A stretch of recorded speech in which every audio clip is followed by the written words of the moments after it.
welcome back to the Better Late Than Never Club. I'm Beck. And I'm Frost. And tonight, we are doing a special series in between seasons, focusing on the 2026 Oscars. I don't know what to say. I haven't studied. This is like when you walk into class Pop and quiz. teacher's like, there's pop quiz today. And you're like, what's the pop quiz on, teacher? Well, hey, you do know a little bit. We were up until the bright time of 12:30 a.m. and since we were up, we figured we'd watch the 20 minutes of Oscar nomination announcements. There was a lot of clapping. There was a lot of I clapping. feel like if you get invited to the Oscar nomination ceremony, they're like, do you have the hand strength for 20 minutes of near constant clapping? I mean, they do have a little break in the middle, so it's like a 10-minute clapping session. Everyone raises their hand. Everyone raises their hand. They like grab some cold champagne. So that was interesting. I had no kind of preconceptions going into it. I knew that there was a few films that I expected to see and they were there. Heavily represented in some cases. It felt a little bit repetitive with some of the films getting a lot of nominations. It helps that they read them out in alphabetical order, so you hear one and then the next three follow and you're like, yeah, well, that's sort of... I don't know what's coming, yeah. So tonight, this episode is our introduction to the series. So we're not going to be reviewing a film, but we are going to be sort of talking about the history of some of the categories that we'll be looking at this year, because we can't really dive into all of them because there are 24 categories, which is a lot. That's too many. Yeah. And I think there is something like... There's at least 30 films, and that's not including any of the animated shorts or documentary shorts or documentary feature films. I think we talked about, for the short list of categories we're looking at, I think we're looking at just under 29 films. Not quite. I think if we really smash out our reviews, I think there's the 10 core that we should focus on, which is Best Picture. Yeah. And then another stretch goal for another 5, bringing us to 15, which covers sort of most of the categories. And then if we add 2 to 3 more films, we'll have like 90% of the categories covered. Yeah, nice. So there's a few different kind of stages that depending on how busy we find ourselves, given we are also moving house shortly. We've certainly set ourselves a bit of a monumental task. I would describe this as astronomically challenging, but we'll see how we go. Poorly planned, like a bad idea just in general. I got a death threat from the editor earlier today saying you better not. Well, let's test the limits of the editor's sanity, shall we? Yeah, I think so. So let's first just talk about the number of nominations. So let's focus on Best Picture for now, because there's 10 films nominated for Best Picture. It is the largest category. All the other categories have 5, I think. Is there always 10 for Best Picture, or give or take? Like, is it always the biggest category? So it used to be 5 like the other categories, but they did double it at one point. I might have written that down. I'm not quite at that point in my notes. I have a whole bit about the Best Picture category, so we'll get to that in a sec. All right. But they did double it in order to sort of just give more kudos to more films each year. Representative that you got nominated even if you don't win. Even being nominated is a feat, an achievement, right? Because I don't fully understand. Each like category for the Oscars has certain people that can nominate and vote on it, and as part of the Academy. And then there's a shortlisting process and then a nomination process, right? Yeah. So, and there's certain thresholds that you have to pass in order to be nominated. So, like, I think it's a certain percentage of votes or whatever. So it is still an achievement. And every year, right, there's people that are considered snubbed because not everyone can be nominated. And there's always going to be opinions on who is worthy of a certain year of being nominated. And there's always going to be someone that someone considers fallen through the cracks or snubbed, as the case may be. Well, should we start there, or do you have somewhere else to talk about? Well, I was just going to quickly run through the 10 films nominated for Best Picture this year and how many nominations they got total. So at the top of the list, breaking records for the most number of nominations in a single year is Sinners, with 16 nominations. Which sounds like a lot. That is so many, frankly. Because Everything Everywhere All at Once got a ton of nominations, but it didn't did it not get that many? It mustn't have. I haven't checked who like the next in line is, but still, I am surprised. I thought, like you maybe, that there were other films that had also had this kind of sweep, if you will, of nominations, but seemingly not quite as sweeping as Sinners has been. Now, this, of course, is no guarantee that they will win even a majority of that 16. Time will tell. I have only heard good things about Sinners, and it will likely be our first review of this series. And I think we're both excited for it, right? Yeah, I mean, I know literally nothing about it except for the poster of, I think it's Michael B. Jordan. Mm-hmm. And, like, he looks pretty good. So, As always. It's Michael B. Jordan. and if he's a sinner, then, well, I don't want to be a good guy. I'm excited. I know like a little bit about it, but I would say still little enough that I'm pretty excited to be going in fairly blind. Like, Just on those numbers. Yeah. Everything Everywhere All at Once, only 11 nominations. Yeah, wow. Only. is that the next highest? But maybe they won a ton. Maybe that's why true. it was so... I don't know the stats on who won the most overall or Yeah. anything. So Sinners might be nominated for 16, but maybe it only talk wins about that one. Probably in a post-Oscars episode. We'll have like because we're going to do a bunch of reviews. We're talking Oscars Wrapped. That's what I'm talking about, Oscars Wrapped. You're all over it. The marketing just does itself, you know? The editor somewhere is crying upstairs, chained to the desk in the dark. A whole episode to the program. So after Sinners, we have One Battle After Another with 13 nominations, which is still more than Everything, Everywhere, All at Once. So Which, that's like, pretty crazy. what's really upsetting for this film in particular is I'm just not excited to see it. And I Is don't that just know the why. trailers that have put you off? So, like, everybody knows modern trailers sort of just ruin films. They Yes. go on for way too long. They spoilery. describe the entire plot. I feel like I've seen the film. Yep. I feel like Leonardo DiCaprio, I've never seen him in an action film sort of role. Okay, I don't know how I feel about it. sure. So, I mean, time will tell. yeah. Yeah, I'm interested because it's been a while since I've seen Leo in a film. I think he is a good actor, but I also think he seems like a really interesting person. I say interesting not necessarily in all the positive senses of the word. So I'm intrigued to see him in this most recent one. And there's also been praise for his supporting cast as well. Yeah. And I think it seems like an interesting story. Well, something I didn't know until we watched the nominations actually is it's an adapted for film. It's not an original screenplay, which is what I actually thought it would be. So, Interesting. and we all know that I love the original screenplay. Recently discovered. Recently Little factoid about discovered. Frosty. So after that, there's a little bit of a dip down to both Frankenstein and Marty Supreme, who got 9 nominations each. Now, I'm excited for both, but I'm much more excited for Frankenstein. Yeah. By the way, dear listener, I have seen entirely none of these films. Oh, me too. That's kind of par for the course for us, though. I think during the noms, the only ones that we'd seen was Eliu, right? I think so. Yeah. Which is nominated for Best Animated, of course. Because, yeah, Wicked for Good didn't even get a nom. No, that has been something people have been talking about, although it is sort of broadly accepted that the first one was better. Yes. But then, unfortunately, because the first one also didn't win that many Oscars. For example, it didn't win Best Film. It did win for costuming, I think. Yeah. But everyone was like, oh, that's fine. Films like this often only win in the last film of the series. But then when the second one isn't as good, everyone's like, oh no. Oh, no. So it hasn't been nominated for anything. It was a fine film. It's one of the only recent films we've seen, I think, this year. In fact, Yeah. we've been really, really slack about getting to the cinema. Yeah, it is. I do wonder if there is some hurt feelings going on in the Wicked for Good crew. Yeah. Abroad, you know. Speaking of snubbed. Yeah, exactly.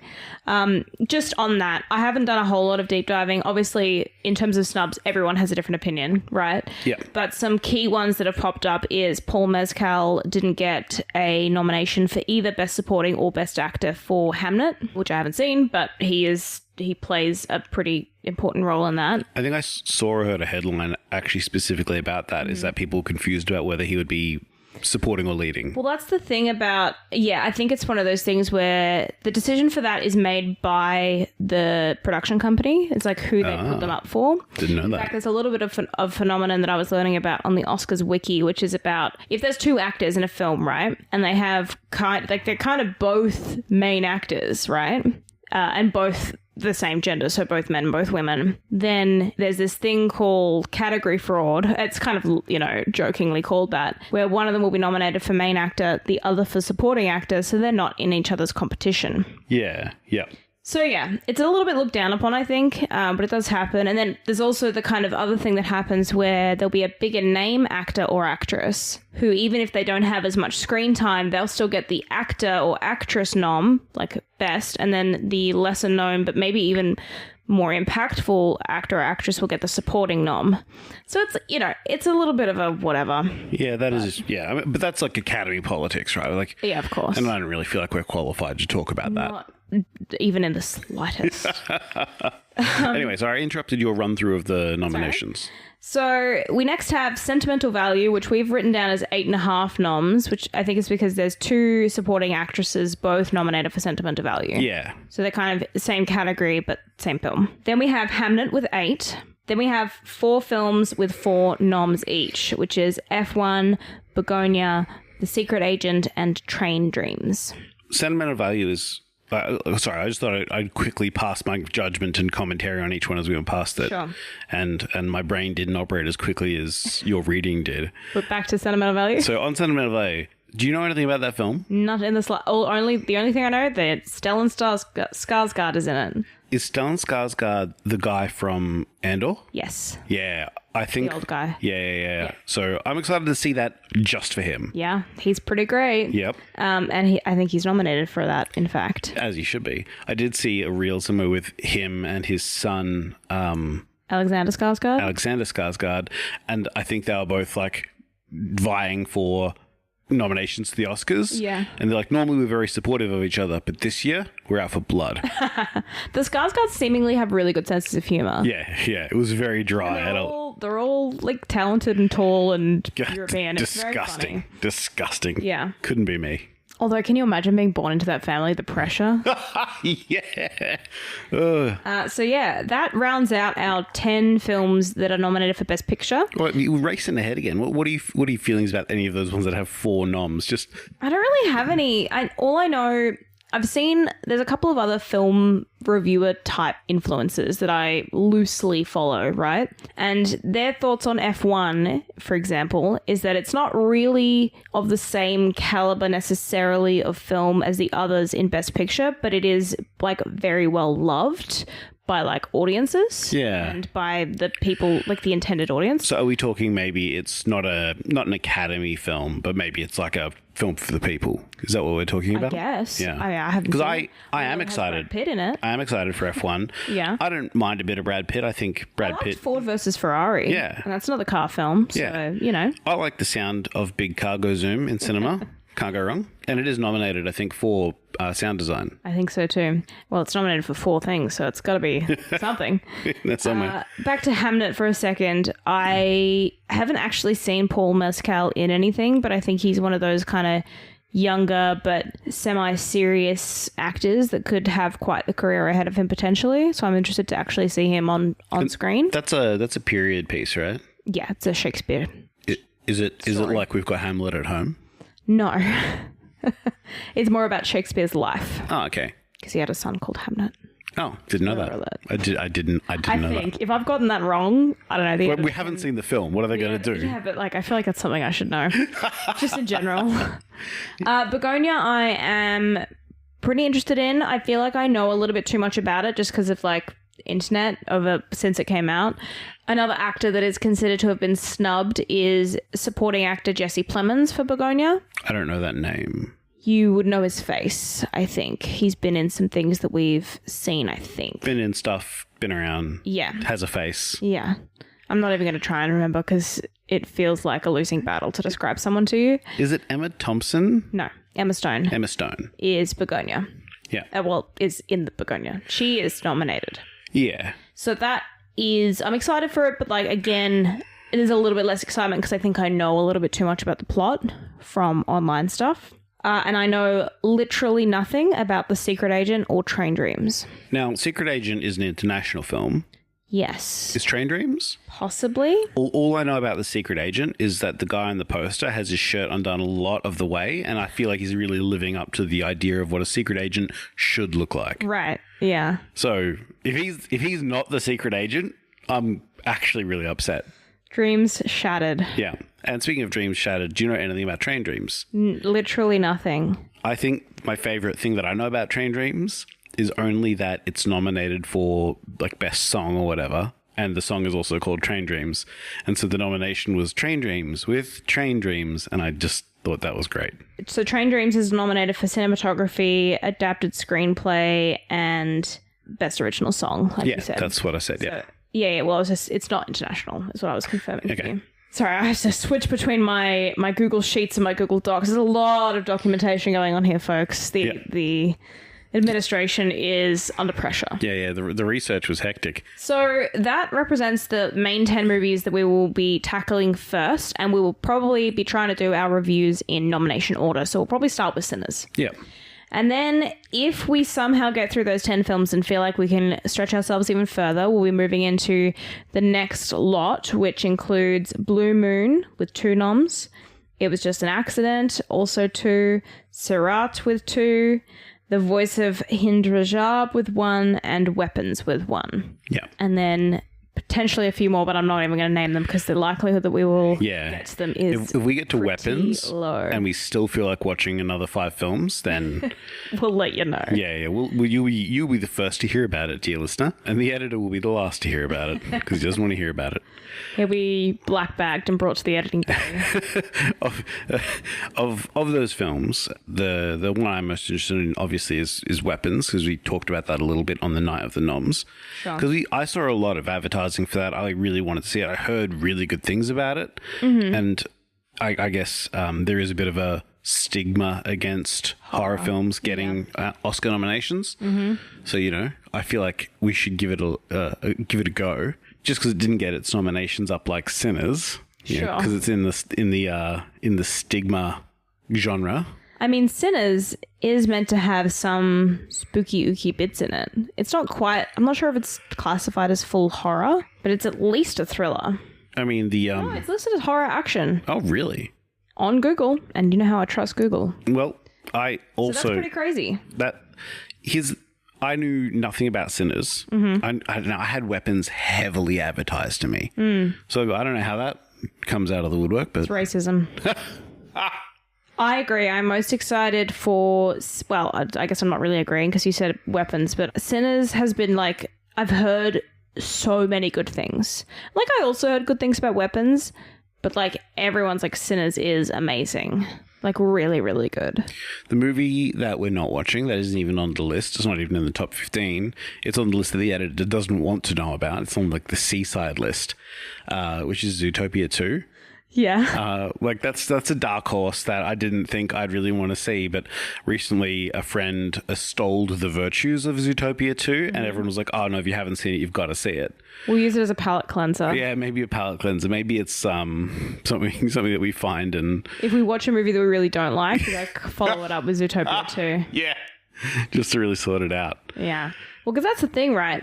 We're trying to watch somewhere between 10 and 20 movies in the next 2 months. Didn't a Superman film come out in 2025? That might have been the year before. I can't remember. You reckon it might have just been 2024? But also, comic book movies don't do that well in the Oscars. We'll get to that. I've got stats ready to show you, but Frosty is looking up whether Superman came out last year or not. It did.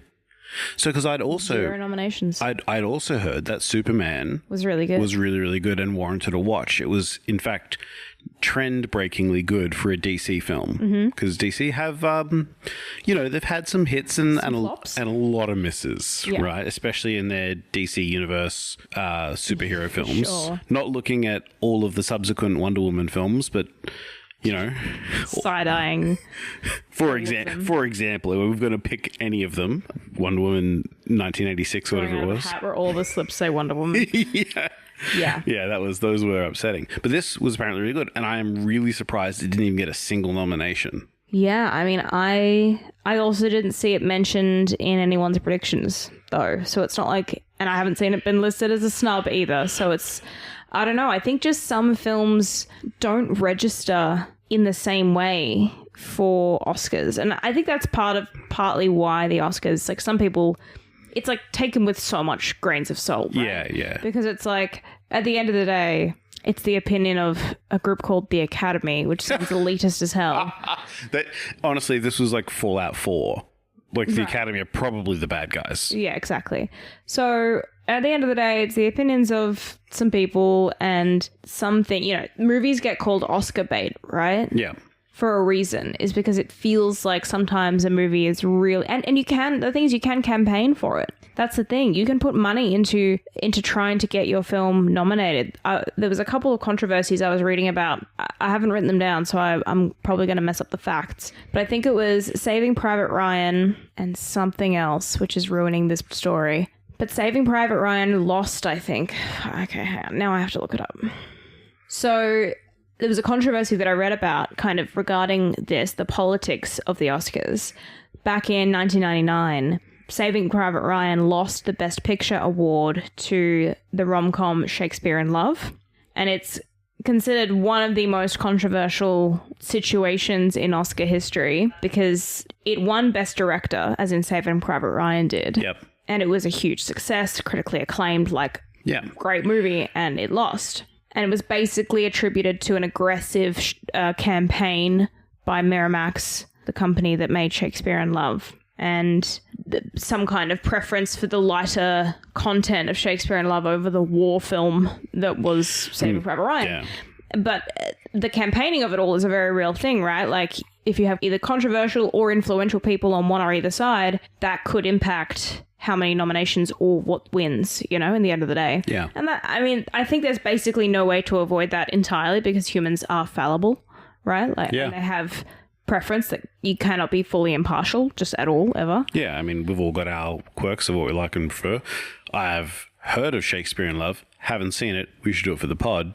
But we have seen Saving Private Ryan, and it is up there in one of the greatest films of all time for me. Well, you love a good war film. But that one's especially standout. It's a very well made film. Yeah.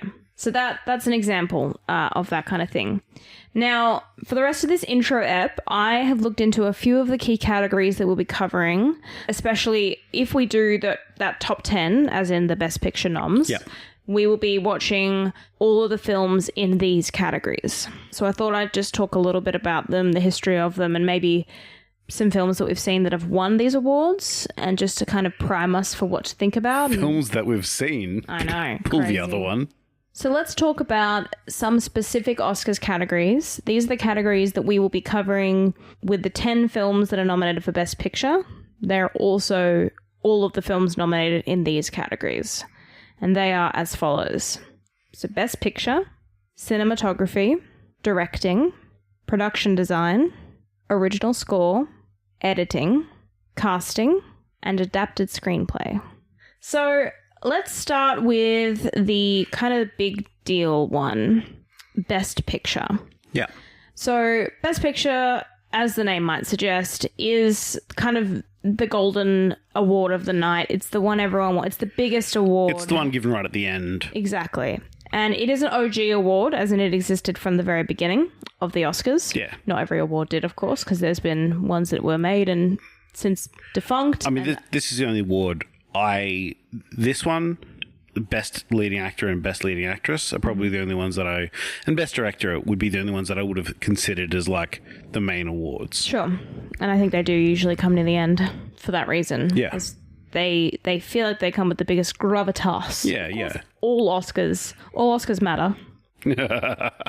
So the award itself goes to the producers of the film, interestingly enough, not the director, as it were, although there's often crossover between directors and producers. Yeah. This particular award is the only one that every member of the Academy can submit and vote for. Oh, that's fair enough. So the other ones, I think you have to be like in the industry. Yeah, well, that makes sense. You can't judge sound design if you're a costuming, and you can't judge costuming if you're in sound design. Yeah. And like you were saying, sort of, the Best Picture category is strongly linked to director, like Best Director. In fact, 70 of the 97 films that have won Best Picture have also won Best Director. Interesting. So that is hugely... I mean, it sort of makes a lot of sense when you think about it. Oh, this is the Best Picture, and it was directed by the Best Director, because that's how that happens. Yeah. And only 6 out of 97 have won Best Picture without even a Best Director nom. And that is a movie called Wings, which I think it was from the first year of the Oscars back in like the 20s. Before they knew the meta. Grand Hotel, Driving Miss Daisy, Argo, Green Book, and Coda. and those are in order of Yeah, recency. yeah. So that's interesting. I wonder how that must feel for a director to not be nominated but still win Best Picture. It's like, what do you mean I was the weak link? I would say that it feels pretty targeted. That's what I'm saying, yeah. So that's the stats on the link between director and Best Picture. This is going to be a little bit about just me info dumping on you. I hope that's okay. Yeah, we'll see what the editor keeps. Rude, first of all. So, again, thinking about the total being 97, right? As in there have been 97 winners. So all these numbers will be out to 97. There have been 21 non-English language films that have been nominated and only one winner. Parasite. Correct. In 2019. If this was trivia, you'd have a point. Yes. I didn't realize this was a game. There have also been 10 movies financed outside of the US that have won. Only 10. I couldn't even remotely guess what those would I haven't be. even written those down. But 8 of those 10 were in the UK. Believable. So, Yeah. yeah. Most movies that have won Best Picture have been rated R. Now, that sounds dramatic to us in Australia, where we have a rating system that includes like M and MA. But the official rating system that they go off of, the Academy, or maybe it's just the general US system, I'm not sure. But theirs goes G-rated, PG, PG-13, R, and NC-17. Or what used to be called X-rated. So R is their MA. Basically, yes. So most films that have won are R-rated. Yeah. The only G-rated film that has won was Oliver. I was going to guess Toy Story. That did not win. That won Best Animated, I think. So the only G-rated winner was Oliver. The only NC-17 winner was Midnight Cowboy. It was later changed to R, but at the time it was rated NC-17. Ironically, these won in back-to-back years, which is very funny. The Oscars like, we gotta really... Gotta adultify this place again. So 11 have one with PG and 11 more with PG-13. And then, of course, the rest are R. 3 animated movies have been nominated, but none have won. Toy Story, Toy Story 2, and Toy Story 3? No. Beauty and the Beast, Up, and Toy Story 3. Okay, well, I'm just going to stop everything right now and see what beat Up, because they're wrong. The Academy is wrong. We have letters to write. So what beat Up? If this is to be believed, because Google doesn't give you search results anymore. It only gives you AI results, and I can't be bothered doing this on my phone any deeper. But The Hurt Locker beat Up for Best Picture at the 82nd Academy Awards in 2010. That checks out. I think that's like a pretty intense war movie, right? Yeah. I don't remember it being as good as Up, though. Well, I think there are a few genres that do face uphill battle, and as evidenced, animated is one of them. Animated discrimination from the Academy. I will not stand for it. Well, the thing is, right, I think they introduced, I can't remember which year it was, they introduced the Best Animated feature, and there was mixed reactions to that because people were like, well, that's going to... People are going to vote for that as its in own lieu thing. of... It won't be nominated for Best Picture because Yeah. it's like, it has its own category, but that's not really... Anyway, yeah. Moving on to another maligned genre, 3 comic book movies have been nominated for Best Picture, but none have won. None, really. Mm-hmm. Interesting. So the 3 that were nominated was Skippy, which is a really old one, literally based on a comic in the newspaper, I think. Black Panther and Joker. You know what's crazy? The Dark Knight wasn't nominated for Best Picture. That's really interesting. Yeah. Well, it mustn't be, because it would have ended up on this list. It's a comic book movie. Yeah, well, you would have thought so. Yeah. Moving on to some not fully maligned, but I guess uphill battle movies. No, we now need to know, if The Dark Knight doesn't win, what is going on with the world? Should we just cancel this whole thing right now? Cancel the Oscars. It's not worth anything.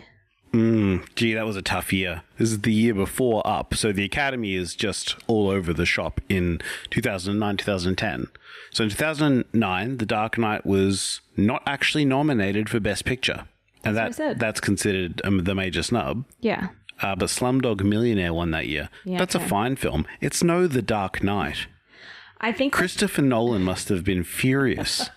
ropeable. Well, here's some people that didn't have to be ropeable because they won. So there've been only 2 fantasy movies that have won. Do you want to take any guesses? Lord of the Rings. Correct. Specifically, The Lord of the Rings, The Return of the King. Yeah. And The Shape of Water. Oh, Also won. Don't know anything about that. Haven't seen it either, but it's got fish people in it. It's way too recent Yeah, exactly. for us to have seen. It's at least within the last 20 years. We also have one horror/thriller winner ever. What year? I don't know, but we have seen it. It's an older one. Is it one of like what kind of horror? Are we talking like slasher film, like Halloween? No, more thriller than horror, for sure. Oh, I know which one it is. I See Dead People. No. Oh, really? The Sixth Sense didn't take it? No.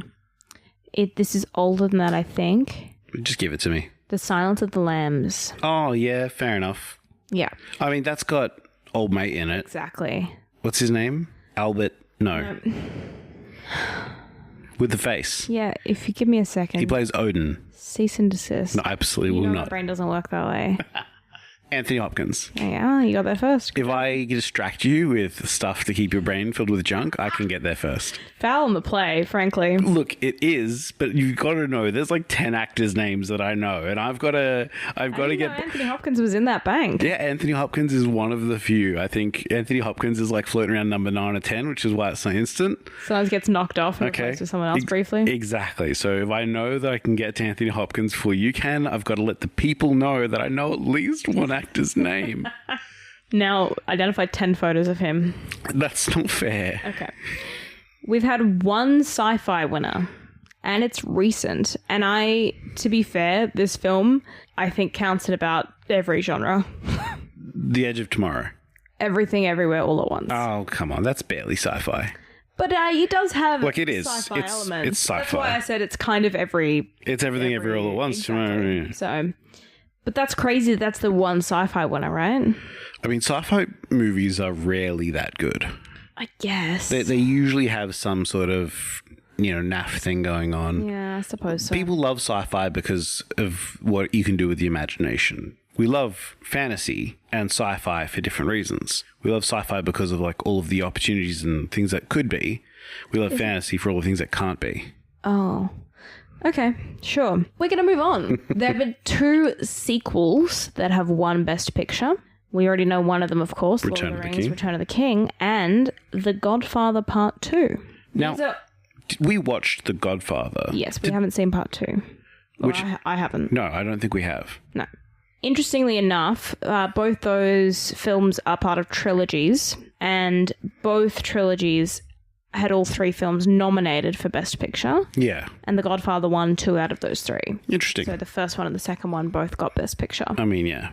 That's believable. The oldest winner, so I guess the oldest producer that won, was for The English Patient, a man called Saul Zaentz, who was 76 years old. And the youngest is for All Quiet on the Western Front, which is Carl Laemmle Jr., 22 years old, which is crazy to be winning an Oscar for Best Picture at that age. Must have been Slim Pickens. That's rude. It's like the one movie they made that year, so he got a clean sweep. Moving on to some other superlatives, so the most wins.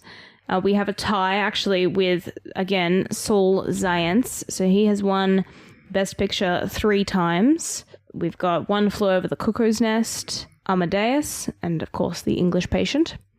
And then he is tied with Sam Spiegel, who won for On the Waterfront, The Bridge on the River Kwai, and Lawrence of Arabia. So that's interesting that those are neither names that I for some reason I expected like a Spielberg to show up. I think he's had a lot of nominations. Yeah, I think it's one of those things where James Cameron, Steven Spielberg, Christopher Nolan, they get nominated for a lot because they produce a lot of really good films, but there's also a lot more competition now than there was back when those 2 guys were making films competing against each other and no one else was making them. So... Very true. The most nominations, speaking of, for Best Picture is Steven Spielberg with 14 nominations for Best Picture. We found out kind of recently in a trivia night that he is the most lucrative. How would you say? Yeah, lucrative director / producer / movie executive person of all time. Yeah, he's made the most money as a director. Not accounting for inflation, he's just ahead of James Cameron by like a couple of $100 million or something. Yeah, it's just crazy that we're working in that kind of money. Yeah. So now we move into let's see how many movies. Let's see if you can guess. Because I went through the list of 97. How many of those 97 movies do you think I have seen? 6. You think so little of me. 5. You think even less of me? Times that by 3, boy. 15. 15 out of 97. That's why we have a podcast. I'll list them for you if you're interested. Go on. So going oldest to newest, I have seen On the Waterfront, Haven't seen it. My Fair Lady, I think I've seen that. The Sound of Music, I've seen that. The Godfather, We've seen that. The Silence of the Lambs, We've seen that. Forrest Gump, I have seen that. Braveheart, We've seen that. Titanic, I've seen that. Gladiator, We've seen that. A Beautiful Mind, Oh, I think I've seen that. The Lord of the Rings, The Return of the King, Yeah, I've seen that. The King's Speech. Oh, did we watch that together? Well, I've seen it, and I think I might have shown it to you. Yeah, I think so. It's a good movie. It's a great movie. Jeffrey Rush. Yes, and Colin Firth. Yeah.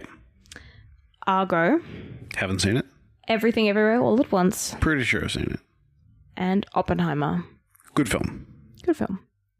So that's the 15. It's a pretty wide-ranging list. Like, that's from the 50s through to the 2023.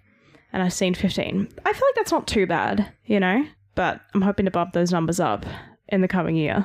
Anyway, so that's Best Picture. That is the chunkiest bit of info dumping that I have. That's I promise. so much info dumping. I promise the rest is not that thick. So we're going to run through a couple of other categories with a few other fun facts, but nothing that in-depth. I think, like, Best Picture by far just has the most eyes on it and the most people interested in it and its statistics, which makes sense.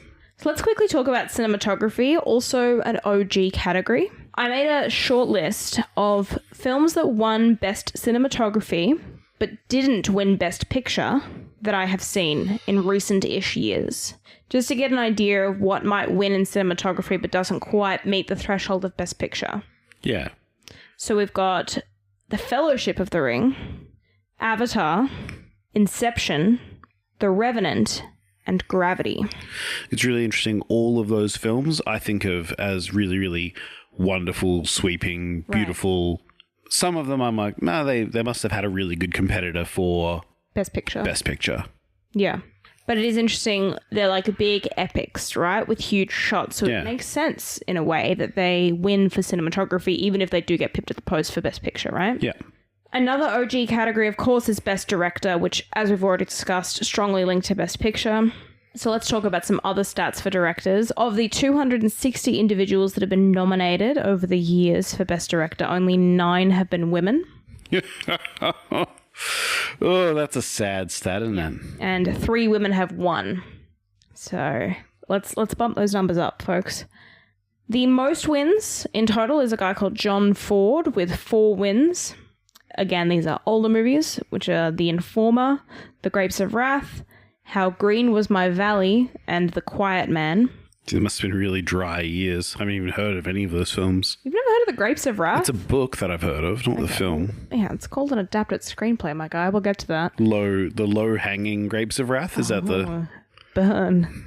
I'm sure John Ford is, I don't know, turning in his grave, probably. I don't know. So that's directing. I'm surprised that there are so few nominees in 97 years, only 260. That's like an average of 3 nominees per year. Because it's going to be doubles, right? Like, people get nominated all the time. Well, that's what I'm saying. Yeah.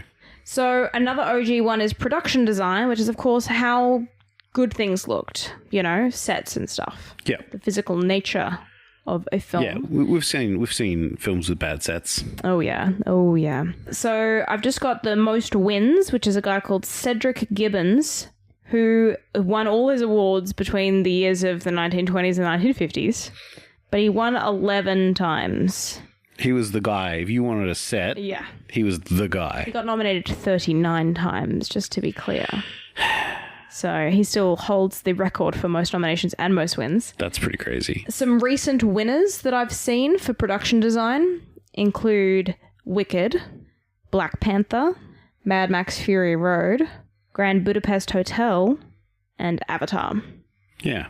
That makes sense. They all have some pretty impressive visuals going on. You're never not going to name a winner that didn't deserve it. No, but I think it's interesting to think about, like, the only crossover there with, like, cinematography, for example, was Avatar. Yeah. Anyway, so we also have another OG category, adapted screenplay. So again, this is content that has been adapted from something else. Yeah. Most often it's a book, but it could be any number of other things, Yeah. including another movie. So in the history of that category, there have been 2 writers who have had their works adapted and resulted in 2 wins. So you have Mario Puzo, who wrote The Godfather. Of course, 2 of his films, 2 of his adaptations won Best Picture. And E.M. Forster with novels A Room with a View and Howard's End. That must feel pretty good to write a book that gets made into a movie that's worthy of an Oscar. Yeah. You know? Nothing worse than having your book adapted into a terrible movie. I pour one out for Stephen King, folks. Yeah, exactly. He's had that happen a few times. He does that to himself, though. He gives away the rights to his movies Fairly cheap, right? for free if you're a low budget. If you're like, I don't know if he still does this, but it was like if you were a low budget film, like independent studio, and your budget was like $50K, Stephen King would be like, you can have the rights to one of my books and make a movie because he just loves the art. Yeah, And good on him. Why not? Give people a chance. Sometimes you get like a diamond in the rough, A lot of rough out there. Interestingly, I was looking at recent winners for the adapted screenplay category, and this one I found the least amount of ones that I'd seen in it. Like, there was a lot of movies that I recognized the names of, but the most recent one that I'd seen that was an adapted screenplay winner was Jojo Rabbit.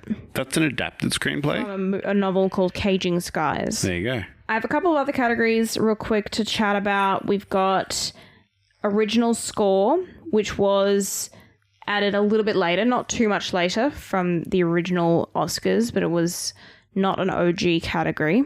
So it originally was 2 categories, actually, the best music score of a dramatic picture and the best scoring of a musical picture. Both of those categories changed names like 10 times before they brought them back into one, and they introduced, of course, the original song, which is a whole separate thing. I mean, the Academy, it's got to keep itself busy. Yeah, exactly. Interestingly, it was in 2020, the rules changed to require a film score to include a minimum of 60% original music, and franchise and sequels a minimum of 80% new music. They did change it the following year from 60% back to 35%. So I wonder if they must have gotten some backlash over that being too high a threshold. Who knows? Or something. Yeah. So some recent winners, again, for original score. We've got Oppenheimer, Joker, Black Panther, Grand Budapest Hotel, and Gravity. Which is interesting because I don't really think of them as having a score. Well, they don't have a score in the way they've got like a hook, like the Indiana Jones song or the Jurassic Park song that you think of. But Gravity and Oppenheimer, very specifically, the score builds a kind of tension that goes along with the visual that Absolutely. you can't deliver with dialogue or sometimes even cinematography. You can't get it across. Oppenheimer, I think, was made by its score. It's interesting to think about the difference between original score and sound design as being 2 separate things, though. They're very different things. I know. I just say it's interesting to think about. It's like saying like the actors and the set designers are different people. They're different things. Thank you, Captain Obvious. Appreciate it. Last bit that I'll talk about, because I can see I am losing you. Another one added a little bit later was editing. So for the last 33 years, every Best Picture winner has also been nominated for editing. That's interesting. With 2/3 of those in that 33 years winning it as well. Editing is a really hard one for me to comprehend because intellectually, you know what editing is.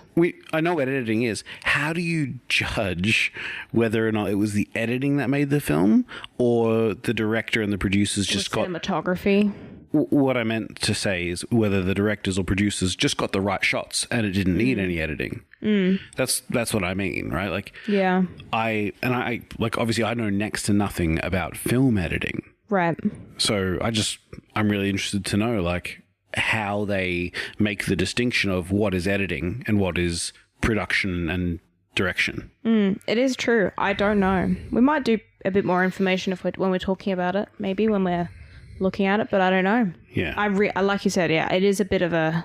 we're just not qualified, really, to understand the category fully, but moving on. Just the last bit on editing is that 3 directors have won that award. So they were obviously editing their own movies. Huh. So that's James Cameron for Titanic, Alfonso Cuarón for Gravity, and Sean Baker for Anora, which was only last year. Huh. And then last but not least, our most recent addition to the categories is casting, which is really interesting because casting is obviously important for a movie, but it seemingly is the kind of job that it's done right at the beginning, and then there's like, that's very hands off. And a whole movie is made. A whole movie is made, and you were just involved for the first like 1%. But you could argue it was the wrong cast. It ruins the rest of the film. Right. Yeah. Not knowing at all anything about how casting works, how films get made. If you didn't have a cast, you sure aren't going to have a film. But arguably, I suppose, yeah. So do they give the casting to like the agent? Casting director. To the casting director, That's okay. the whole job. Yeah, wow. It's a whole thing that people do. So very little, obviously, because this is such a new category. There's no statistics around who's won anything yet. Yeah. But interestingly, it was rejected to be added back in 1999 because people are always suggesting new categories, right? I'm sure there's casting directors out there clamoring for recognition. Exactly. This is the newest category added since Best Animated Feature was added in 2001. So it's been a hot minute since they've added a category. They thought it was time for a change. But they are adding one in, I think it's next year. Slow down, Academy. Give it another 20 years. Or I think they're adding it whenever the 100th anniversary comes around. 3 years, yeah. 2 This years. is the 97th, which we haven't had yet. I can't remember exactly, but they're adding a best stunt thing. Best stunt performance or best stunt direction or something. So that's being added, I think, at the 100th Oscars or something like that. So that's kind of it. I know that was a lot of information, but I just wanted to sort of talk about the history of the Oscars in some key categories. Obviously, that was only like 8 categories, and there's 24. By no means does that represent the entirety of the Oscars, and we haven't even talked about any of the films that we're going to be reviewing. But I just thought a little bit of context and a few stats to kind of get us primed to think about what movies tend to get nominated and what tends to win, and maybe what to look out for given what is nominated this year. Yeah, I mean, the biggest challenge I'm going to have is when we watch a film as part of this, I'm going to be like, well, it's not like any film I've seen recently because we don't watch recent films. So now we just have the monumental task of reviewing 10 to 20 films in the next 2 months. Oh my god, it's so many films. You're gonna eat a lot of popcorn. This is like where you have a hobby and then all of a sudden you like start to do too much work on the hobby and you stop enjoying it. I hope that doesn't happen. I enjoy watching films. What if this saps all the joy out of it? I mean, these should be good films. They're nominated for a reason. I think it's the editor. I think the editor is just sending me text messages about how anxious he is about how much work it's going to be. We'll cross that bridge when we get to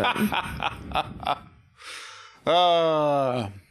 Thanks for listening to our Oscars intro. I hope you're as excited as we are to get through the next 10 plus films. And if you are interested, tell us what you think about these films and these nominations in the comments. Reach out to us on Instagram, Patreon, or wherever you listen to this podcast. And let us know any predictions you have for the winners. You have until March 15th to be honest about your predictions. No cheating. Talk at you next time. Till next time. Bye-bye.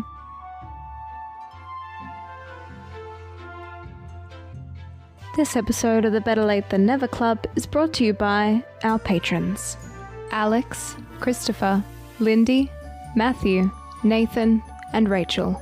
And also our members: Aimless, Andrew, Elizabeth, Raina, Salty Pond, and Simon. Thank you for listening.